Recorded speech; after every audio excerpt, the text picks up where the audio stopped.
All right, video number 3 on elemental principles of progression. Progression being the thing that is actually going to get you the results that you want. And you can have the most perfect diet, the most perfect routine, but if it doesn't progress, you'll never change.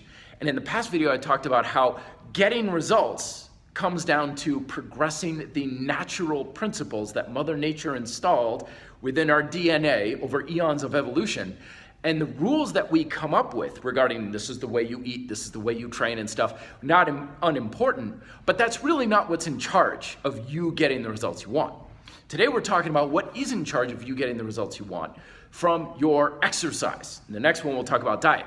So when it comes down to exercise, all forms of physical activity, from standing up out of a chair without knee pain, powerlifting, kettlebells, calisthenics, yoga, goat yoga, any type of physical movement, me doing this, boils down to our use of muscle tension. And if we want to improve and progress our training, we need to improve and progress our muscle tension. Now, there are 3 applications we can use muscle tension for. We can either use it to improve our ability to do something, performance, we can build muscle, or we can burn fat.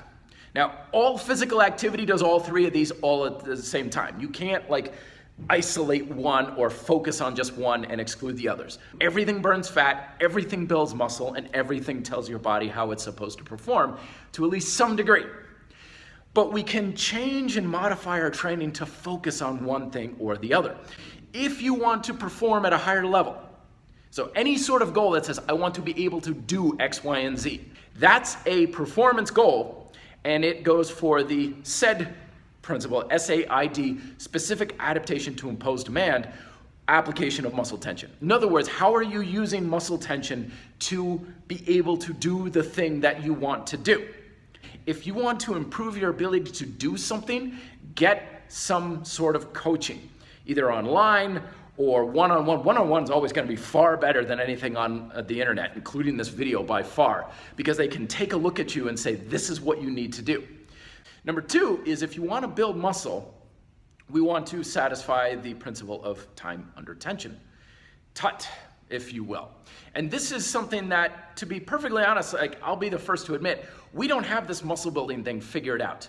In this past few weeks, I've been turning my brain into knots because it's okay, why do we build muscle? And you go online, of course, and there's a million different opinions, and everybody's got science backing them up, and everybody's got experience. It's well, my friend did X, Y, and Z, and they built muscle. And then you find someone else is well, I've been training athletes for years who do exactly the opposite, and they build muscle. And my method of looking into things has always been well, if you do X and get a result, you do Y and get a result, it's neither X nor Y. It's a common variable between the two.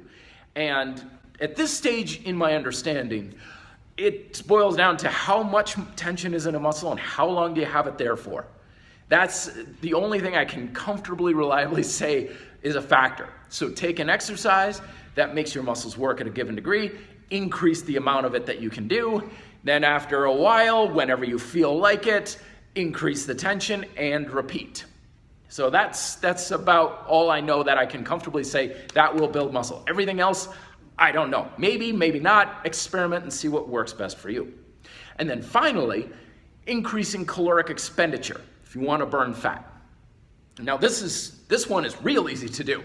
The great thing about increasing caloric expenditure is any form of physical activity counts. The only difference is how much does it count.